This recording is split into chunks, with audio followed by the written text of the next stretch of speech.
Good day, ladies and gentlemen, I just read Yndrasta, the Celestial Spear by Nguyen van Nguyen, and well, I have some mixed feelings. The book partially follows Yndrasta on a quest to hunt down a creepy tentacle monster that has been plaguing the icy coast of Gur. It rises from the depths to steal away mortals and turns them into zombie versions of themselves by plunging a tentacle into their brain. Basically, imagine if Alawi and the rape tree from Evil Dead got a baby. Anyways, Yndrasta is trying to find the fucker to kill him in Sigmar's name. Meanwhile, during the other 2/3 of the book, we follow Naida, a mortal human that inhabits this aforementioned frosty hellscape. Her tribe has been destroyed by this kraken creature, as well as cruel boys, and she is trying to reach safety, together with the last survivors of the massacre. Of course, if you want to know whether the kraken or Naida make it to the end, you'll have to read the book for yourself. Starting off with the most important question for such a character novel, how is Yndrasta? Is she portrayed in a cool way? And fortunately, the answer to that question is a resounding yes, although it depends a bit on what your expectation is. Yndrasta definitely isn't a big shining knight on a white horse. She has a lot more in common with the 40k Battle Sisters or with the Knights Excelsior than with the average Stormcast Eternal. Yndrasta is a complete psychopath who constantly chases after the ecstasy of bloodshed. Like a hedonite of Slanesh, she is always looking for something bigger, stronger, scarier to chop to bits. Sigmar's reforging has stripped her of most emotions and basically given her the butcher's nails. Murder is the only thing that still makes her feel alive, and thus she hunts down Sigmar's enemies with relentless zeal. I personally quite appreciate the audacity of making one of the poster boys of Age of Sigmar such a brutal lunatic, but I can imagine this portrayal of the Stormcast Saint is maybe not meant for everyone. I also really love that this book actually focuses on the character on the cover and does something interesting with it. Geimer's Engron novel basically just clickbaited you into buying Kostelek's adventure novel and had almost no Engron in it. Brooks' Lionel novel portrayed him as a YA fantasy protagonist with zero interesting qualities, and Sanguinius' Primarch book was basically Dracula and 40k and featured very little of the Primarch. This book instead actually does its job properly. We get a good idea of what Yndrasta is like, both the good and the bad. We learn about her history in a way that also incorporates other historical events and characters such as Laukavai. But moreover, we see a bunch of mortals struggling with what to think of this holy saint. Is she the only hope of destroying the evils of the mortal realms, or is she a brutal villain? Maybe a bit of both. The book properly makes use of its named character, which is a big plus for me.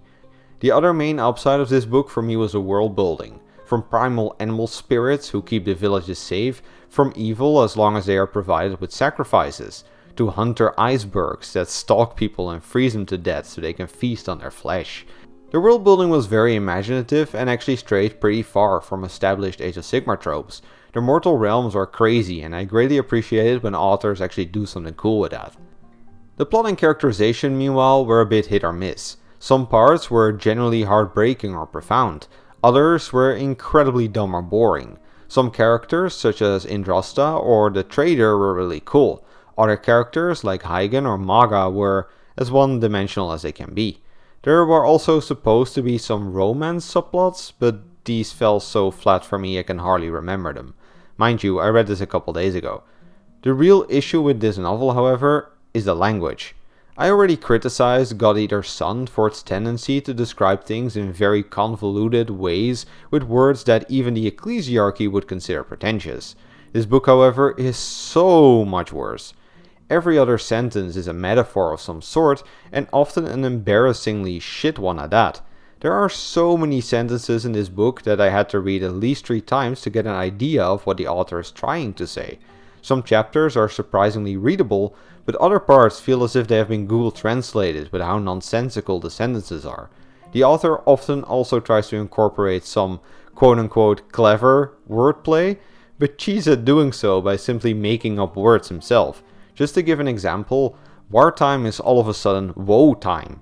This is not actually a word, but it does let Yndrasta conclude her monologues with the unbelievably clever and unique one-liner. In the woe times, I bring the woe. Yep, that's some Wednesday episode title shenanigans right there.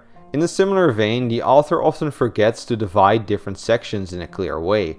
2 characters might be talking in location A, when we suddenly shift to 2 other characters talking in section B. but there's no transition whatsoever, so I often found myself very confused as to who was where, who was who, and who said what. To tie this pile of incomprehensibility together, the author fills the book with tribal speak, for lack of a better word. Every village has their own words and names for things, none of which are remotely close to English. I personally found it quite hilarious that I spent half a chapter believing they were fighting ogres, only to learn much later down the line these descriptions were supposed to be orcs. Gangly green creatures following around hungry brutes in the Hunger Winds? Sounds a lot like Gretchen to me, but apparently those are hobgrots. I didn't even know those were green, but here we are. I do really like it when we get sayings or words from a made-up fantasy language or culture, but the key here is to present them in such a way that the audience can deduce what they mean. You should also gradually introduce them and repeat them a couple times to basically teach the audience the language. Abnett does this expertly in the Malus Darkblade books, and another great example is the Nostraman in the Nightlords Omnibus by ADB. This, meanwhile, is a great example of how not to do it. So altogether, I'm giving this one 3 to 5 Generband Engrons. Celestial Spear is a great novel that is immensely hamstrung by the overly complex and nonsensical language. I love the portrayal of Yndrasta as a morally grey and actually quite tragic character, and I also love how well this book utilized the fallen angel in its story, and how cool the world building was at times as well. Yet at the same time, the writing style makes it so that I definitely don't see myself reading this book a second time. But still, if you are a Stormcast fan, and especially if you're someone who leans more towards the Knights Excelsior or the Celestial Vindicators, this is definitely a recommended read. But anyways, that's all I got for you today. If you like the content, please consider subscribing or joining us on Patreon. Then have a nice evening, and don't forget your 90 prayers to Nagash.